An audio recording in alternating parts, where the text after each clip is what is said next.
تفہیم اقبال، شرکائے گفتگو عرفان صدیقی، شمس الرحمن فاروقی، نیر مسعود۔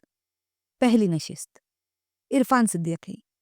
کلام اقبال کی تفہیم کے سلسلے میں جو چیز سب سے پہلے ذہن میں آتی ہے وہ یہ ہے کہ ان کے یہاں تاریخی، مذہبی، اساطیری حوالے، تلمیحات اور استعارے اتنی کثرت سے ملتے ہیں کہ لگتا ہے جب تک ان سے پوری طرح واقفیت نہ ہو اس کلام کی تہہ تک پہنچنا مشکل ہوگا۔ اقبال کے یہاں یہ حوالے دوسرے شاعروں کے مقابلے زیادہ ہیں۔ ان کی بہت سی شاعری مختلف رجحانات، تحریکوں اور تاریخی واقعات سے کوئی ربط اور سلسلہ رکھتی ہے۔ مثلاً جب ہم پڑھتے ہیں لے گئے تسلیس کے فرزند میراث خلیل، خشت بنیاد کلیسا بن گئی خاک حجاز، ہو گئی رسوا زمانے میں کلاه لالا رنگ، جو سراپا ناز تھے ہیں آج مجبور نیاز۔ تو کلاه لالا رنگ کو صرف سرخ رنگ کی ٹوپی سمجھ لینے سے کام نہیں بنتا۔ جب تک آپ کو یہ معلوم نہ ہو کہ خلافت عثمانیہ کا زوال کس طرح ہوا اور اس میں انگریزوں کا کیا کردار رہا تھا، اس وقت تک کلاه لالا رنگ یا ترکی ٹوپی کے رسوا ہونے کا مفہوم روشن نہیں ہوتا۔ فاروقی صاحب، آپ کا کیا خیال ہے؟ کیا ان حوالوں کو سمجھے بغیر کلام اقبال کی علیحدہ سے تفہیم ممکن ہے؟ شمس الرحمن فاروقی۔ اس میں شک نہیں کہ جیسا آپ نے فرمایا، اقبال کے ہاں تاریخی اشارے، علمی اشارے، فلسفیانہ اشارے کثرت سے ہیں، اور جب تک ان سے کچھ نہ کچھ واقفیت نہ ہو تب تک بہت سے اشعار کا مفہوم سمجھ میں نہیں آتا، اور اس میں تو کوئی شک ہی نہیں کہ ان اشعار کی بڑائی اور عظمت سمجھ نہیں آتی۔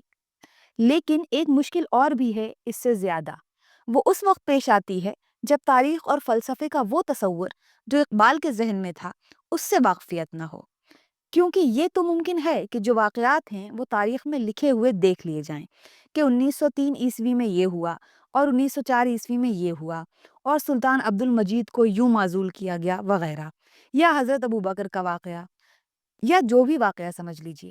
لیکن جیسے یہ شعر ہے، غریب و سادہ و رنگی ہے داستان حرم، نہایت اس کی حسین ابتدا ہے اسماعیل۔ اب اس میں اسلامی اور مسلم تاریخ کا بھی ایک خاص نظریہ ہے، اس سے واقفیت چاہیے۔ مان لیجئے میں آپ کو بتا بھی دوں کہ صاحب اس میں اسماعیل علیہ السلام کی اور حسین علیہ السلام کے قربانی کا جو معاملہ ہے، جو ان کا معرکہ تھا حق و باطل کا، وہ ہے، لیکن اس سب کے ساتھ ساتھ ایک پورا تاریخی منظر اور تاریخ کا ایک تصور بھی ہے، اور وہیں پر مشکل آ پڑتی ہے۔ اب مثلاً یہ کہ چونکہ ہم نے پچھلے 50 60 70 برس سے اقبال کا ایک طرح سے استحصال کر رکھا ہے، کچھ لوگ جو ایک خاص نظریے کے مالک ہیں وہ اقبال کو بھی اس نظریے کا حامل سمجھنا چاہتے ہیں۔ کوئی انہیں انقلابی کہتا ہے، کوئی مسلم شوونسٹک کہتا ہے، وہ پاکستان کے نظام کے گویا بانی تھے وغیرہ وغیرہ۔ کچھ لوگ جو اقبال کے مخالف ہیں وہ کہتے ہیں کہ ان کے فاسسٹ خیالات ہیں، جنگ جویانہ خیالات ہیں، وہ امن کے مخالف ہیں، قوت کے حامی ہیں وغیرہ۔ تو یہاں مشکل آ پڑتی ہے کہ جب اقبال کا ایک تصور تاریخ ہے اور اس کو سمجھے بغیر ہم ان کے کلام کی پوری معنویت کو نہیں سمجھ سکتے، تو اس تصور تاریخ کو ہم کیسے متعین کریں؟ چونکہ اقبال کے ساتھ ویسٹڈ انٹرسٹ بہت ہیں، اس لیے اب اگر اسی شعر کو آپ لے لیجئے، غریب و سادہ و رنگی ہے، تو اس میں سوشلسٹ قسم کا نقاد تاریخی اعتبار سے کچھ اور معنی بتائے گا، جو اسلام پسند ہے وہ کچھ اور معنی نکالے گا، جو اقبال کو قومیت پرست ثابت کرنا چاہتا ہے کہ گویا ہندوستان کی سالمیت کے معاملے میں وہ کانگریس کی پالیسیوں کے حامی تھے، کم و بیش وہ اور معنی نکالے گا۔ کتنے معنی نکالے کوئی؟ تو سب سے پہلے یہ طے کرنا ضروری ہے کہ اقبال کا اپنا تصور تاریخ، تصور فلسفہ اور تصور فن کیا تھا، اور اس کو ہم اپنے طور پر نہیں، خود اقبال کے اقوال، تصورات اور کلام سے نکالیں۔ ایک تو صاحب یہ مشکل ہے۔ دوسری مشکل یہ ہے کہ بہت ساری چیزیں جو اقبال نے پڑھی تھیں وہ ہماری دسترس میں نہیں ہیں۔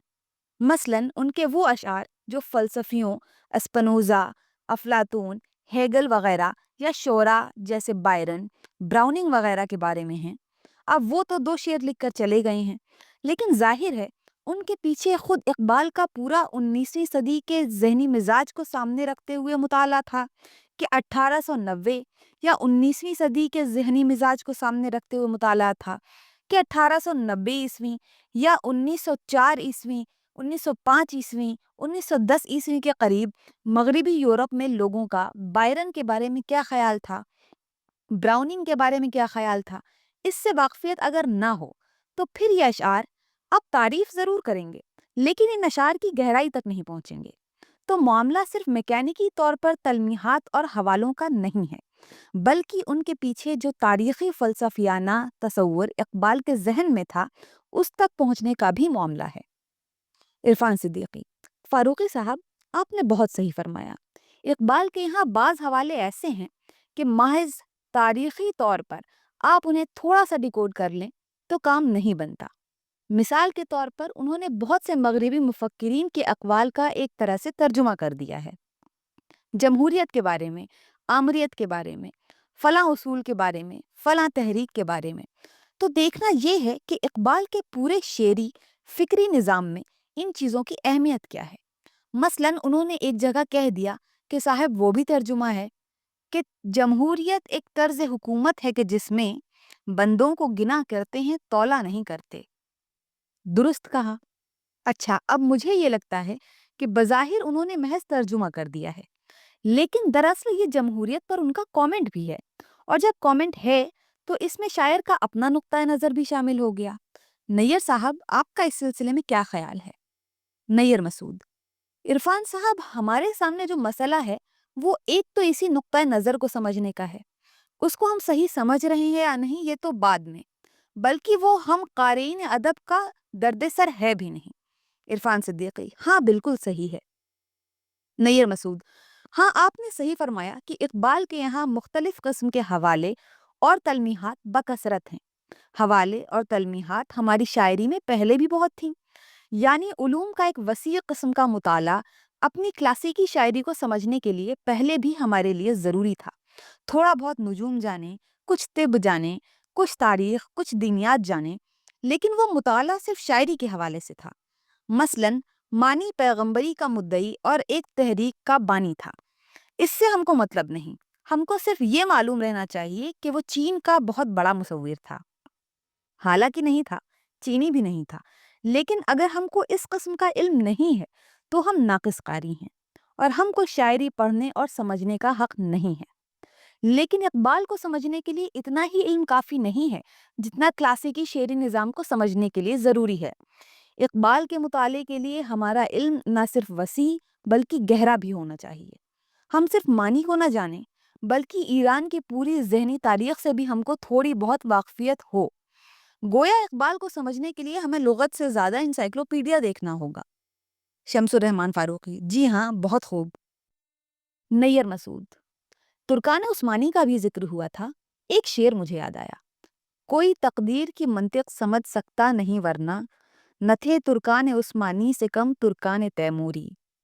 اس شعر کی شرح بے خود دہلوی نہیں کر سکتے تھے، نہ بے خود موہانی کر سکتے تھے، نہ ہم کر سکتے ہیں، جب تک ترکوں کی اس تاریخ سے واقف نہ ہوں جس کی طرف اشارہ کیا گیا۔ تو اقبال کی تفہیم کا ایک تو یہ مسئلہ ہے، سیدھا سیدھا علمی مسئلہ ہے جس کے لیے میں نے عرض کیا کہ انسائکلوپیڈیا چاہیے اور یہ حل بھی ہو سکتا ہے۔ ایک اور بڑا مسئلہ یہ ہے کہ اقبال فوراً آپ کو مروب کر کے مبہوت کر دیتے ہیں۔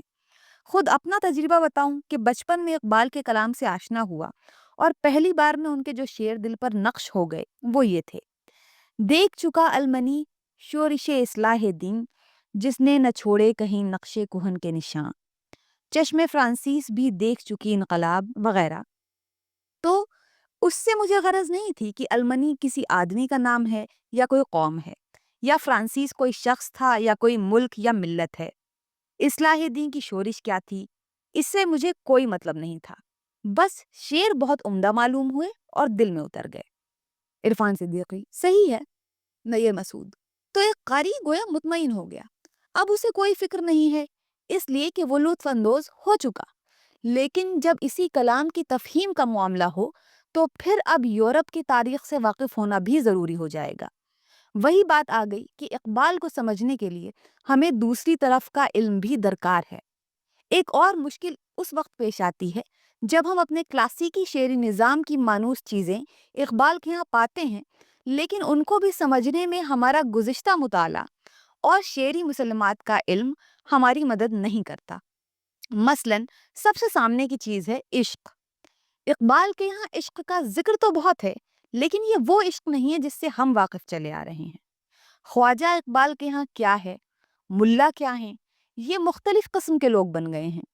اقبال کو سمجھنے میں ایک مسئلہ یہ بھی ہے، اور اس کا حل بھی بڑی حد تک اقبال کے کلام میں موجود ہے۔ اقبال کے یہاں عشق کیا ہے، یہ معلوم کرنے کے لیے اقبال ہی کو پڑھیے، لیکن بہت سی چیزیں ایسی ہیں جو صرف اقبال کو پڑھنے سے حل نہیں ہوں گی۔ گزشتہ گفتگوؤں میں ہم اس بات پر متفق ہوئے تھے کہ میر اور غالب کو سمجھنے کے لیے انہیں پڑھنا کافی ہے، لیکن اقبال کو سمجھنے کے لیے صرف اقبال کو پڑھنا، عرفان صدیقی، کافی نہیں ہے۔ نیّر مسعود: بلکہ مجھے تو ایسا محسوس ہوتا ہے کہ کچھ بھی پڑھنا کافی نہیں ہے۔ شمس الرحمن فاروقی: ایک بات مجھے اس میں اور کہنے کا خیال آیا، جیسے کہ نیّر صاحب نے فرق کیا کہ بہت ساری معلومات ہیں جو کتابوں میں ملی ہیں، انسائکلوپیڈیا وغیرہ ہم دیکھ سکتے ہیں۔ میرا خیال ہے کہ صرف اطلاع نہیں، بلکہ اقبال کے کلام کو سمجھنے کے لیے کچھ علم بھی چاہیے۔ اب جیسا میں سمجھتا ہوں، علم سے مراد صرف یہ نہیں ہے کہ صاحب آپ نے فلسفہ پڑھا ہو، تاریخ پڑھی ہو، بلکہ عمومی طور پر ایک ایسا ذہن ہو جو علمی مسائل کو انگیز کر سکتا ہو اور علمی مسائل سے لطف اٹھا سکتا ہو۔ اگر لطف نہیں ملتا تو پھر مشکل ہو جائے گی کہ آپ اقبال کے کلام کو کسی بھی صورت سے پسند کر سکیں۔ بہت سے لوگ جو اقبال کے شاکی ہیں، انہوں نے کہا صاحب دیکھیے، یہ تمام اونچی اونچی باتیں کرتے ہیں، بڑی بلند آہنگی ہے، مگر دل کو چھونے والی بات نظر نہیں آتی۔ تو یہ بھی ایک مسئلہ کہ دل کو چھونے والی بات اقبال کے یہاں ہے یا نہیں ہے، اور اگر نہیں ہے تو اس سے اقبال کا نقصان کتنا ہوا۔ میں تو یہی سمجھتا ہوں کہ آج کے زمانے کے لحاظ سے دل کو چھونے والی بات اقبال کے یہاں کم ملے گی۔ ممکن ہے 1920 یا 1930 میں جب بڑا انقلابی اور حریت پسندی کا ماحول تھا تو ان کے کلام میں یہ صفت رہی ہو کہ وہ لوگوں کے دلوں کو گرما دے اور ان کو میدان میں لے آئے، لیکن آج جو ان کے یہاں اسٹرانگ افرمیشن ہے وہ کچھ ہم کو گویا متاثر نہیں کرتا۔ چونکہ دنیا اتنی منتشر اور تہوبالا ہو چکی ہے کہ اب اقبال کے یہاں جو سیلف ایشورنس ہے وہ ذرا کھٹکتی ہے، اور اگر علمی مذاق نہ ہو تو اور بھی کھٹکے گی۔ لیکن پھر بھی اس شاعر کی جو فکر کی جولانی ہے وہ متاثر کیے بغیر نہیں رہتی۔ کہتے ہیں کبھی گوشت نہ کھاتا تھا مورری، اب ابوالعلا مورری کے بارے میں 3 صفحے لکھ دیجیے، کچھ بھی پلے نہیں پڑے گا، اس لیے کہ جہاں لے جا کر ختم کیا ہے اس نے ہے جرم ضعیفی کی سزا مرگ مفاجات۔ یہ ایک فکری معاملہ ہے۔ آدمی اگر علمی اور فکری ذہن رکھتا ہے تب تو اس نظم کو بہت پسند کرے گا اور انجوائے کرے گا، اور وہ ذہن اگر نہیں ہے تو اچھا، ہم لوگوں کی نسل کے مقابلے میں اگر آپ دیکھیں، جیسا کہ نیّر صاحب نے کہا کہ 12-15 برس کی عمر میں پڑھنا شروع کیا، پلے نہیں پڑھ رہا ہے، لیکن عرفان صدیقی: ہاں، مروب ہو رہے ہیں اور متاثر ہو رہے ہیں۔ فاروقی: کہ کیا چیز ہے بھائی، جھوم رہے ہیں اس پر۔ لیکن آج مثلاً اپنے بچوں کو اقبال پڑھاتے وقت میں نے محسوس کیا، میری بیٹیاں مجھ سے پوچھتی تھیں کہ صاحب ٹھیک ہے لیکن بات کچھ بن نہیں رہی ہے، تو وہ اسی وجہ سے کہ جس طرح کا تیقن اور جس طرح کا بلند آہنگ دعویٰ اقبال کے ہاں ملتا ہے وہ موجودہ ذہن کو متاثر نہیں کرتا۔ میں تو یہی سمجھتا ہوں۔ عرفان صدیقی: فاروقی صاحب، آپ نے یہاں 2 بہت اہم نکتے اٹھائے۔ ایک تو اقبال کی شاعری کی، اگر میں اس کو تاثیر کہوں تو انگیز کر لیجئے۔ شمس الرحمن فاروقی: ہاں تاثیر۔ عرفان صدیقی: کہ دل کو چھوتی نہیں ہے، لیکن میں سمجھتا ہوں اس وقت ہمارے اس مسئلے تفہیم اقبال سے اس کا سیدھا سروکار نہیں ہے، جس سے ہم کہنا چاہیے جنگ لڑ رہے ہیں۔ یہ اس لیے کہ شمس الرحمن فاروقی: سروکار تو صاحب خیر میں بعد میں عرض کروں گا، آپ کہہ لیجئے۔ عرفان صدیقی: تو اس کو تھوڑی دیر کے لیے ملتوی رکھتے ہیں کہ تاثیر اور اثر کا معاملہ کیا ہے، لیکن یہ بات طے ہو گئی کہ اقبال کے سلسلے میں محض مطلب شناسی سے کام نہیں بنتا جب تک آپ اس کی شعری فکر کی تہ تک نہ پہنچیں، اور اس تک پہنچنے کے لیے جیسا کہ ہمارے نیّر صاحب نے فرمایا، صرف لغات سے یا اور فرہنگوں سے بلکہ قاموس سے بھی کام نہیں چلتا۔ اقبال کے حوالوں کو بہرحال ڈیکوڈ کرنا ہے، اس کے بغیر اقبال فہمی کے سلسلے میں قدم آگے نہیں بڑھا سکتے۔ اس کے علاوہ آپ کو اس پورے عصر کی تاریخ کو سمجھنا ہوگا۔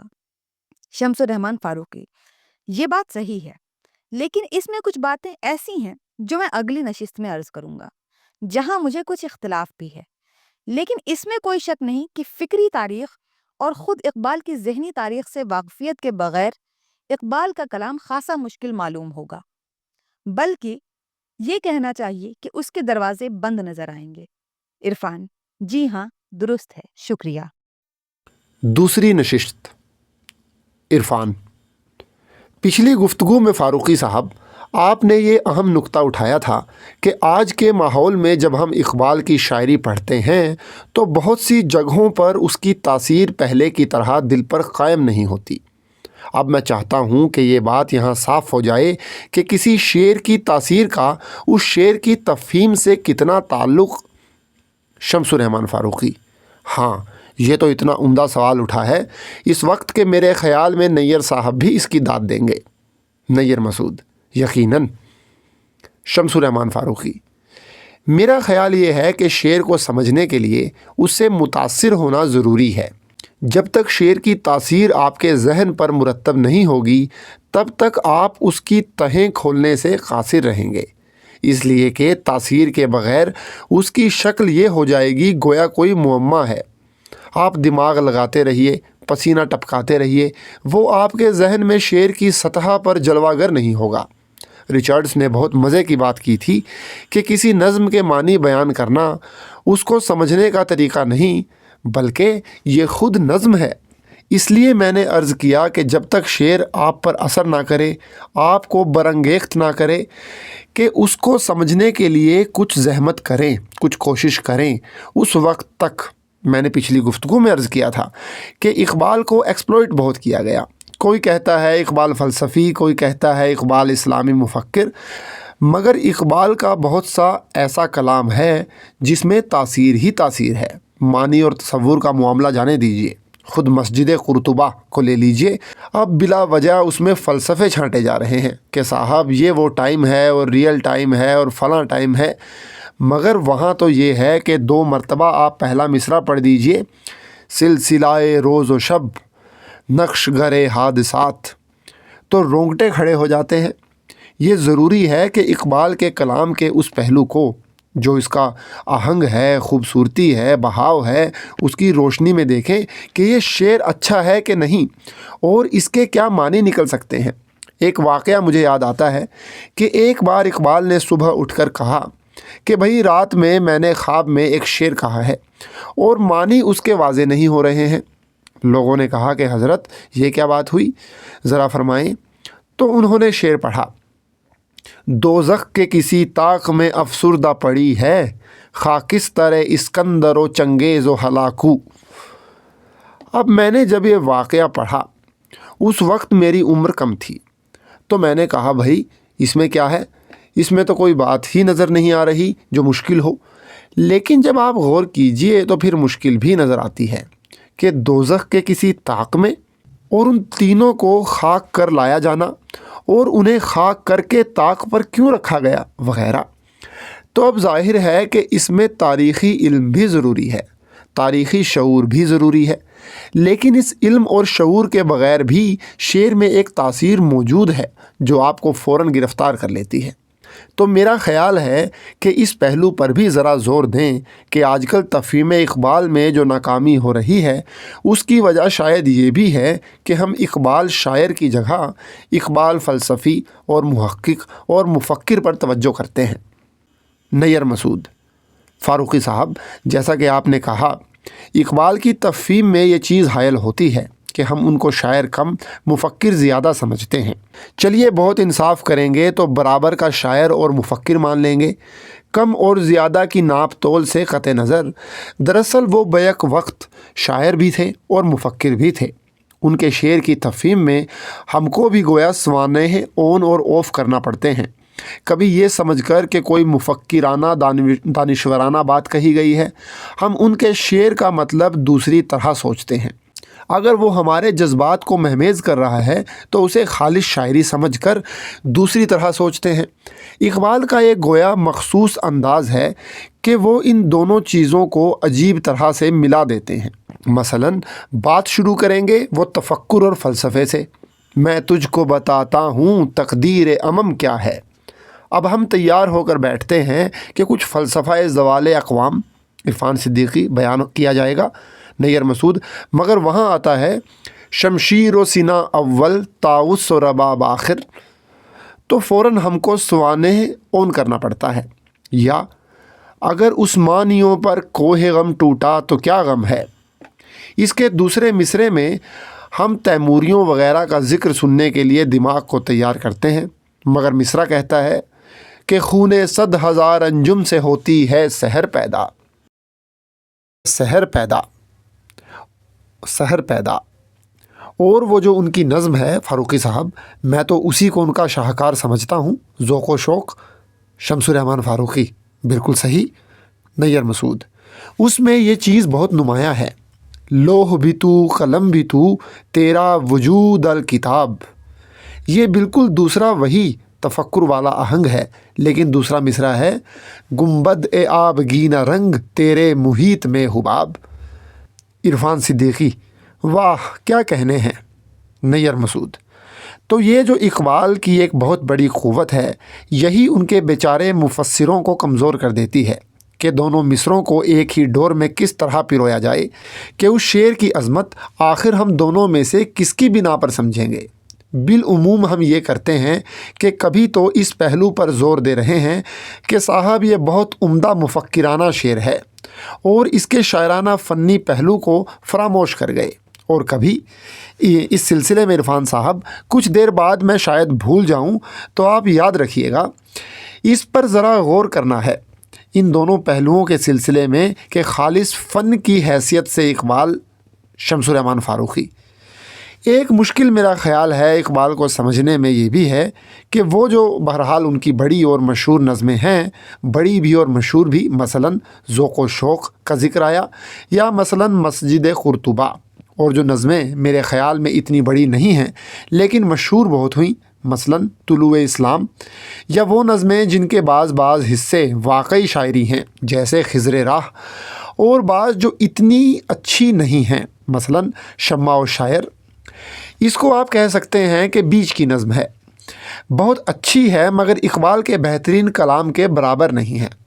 ان سب نظموں میں ایک بات مجھ کو شروع ہی سے محسوس ہوتی رہی ہے کہ اس شخص کو کسی بھی غیر معمولی یا غیر فطری یا مافوق الفطرت طاقت یا قوت یا ہستی سے خطاب کرنے میں جھجک نہیں ہوتی۔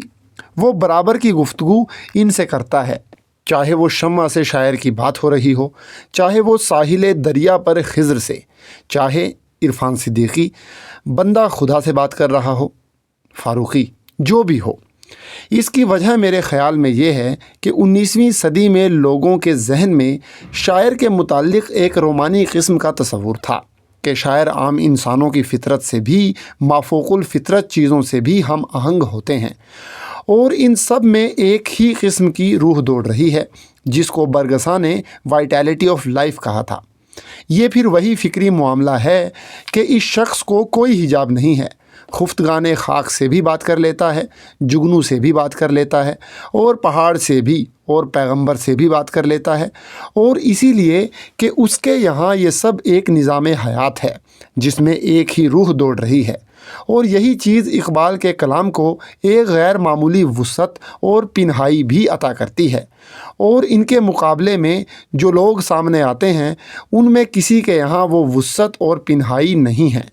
اگر اس بات کو ہم فراموش کر جائیں تو پھر ہمیں مشکل ہو جائے گی کہ ان کی بڑائی کو کس طرح ظاہر کریں۔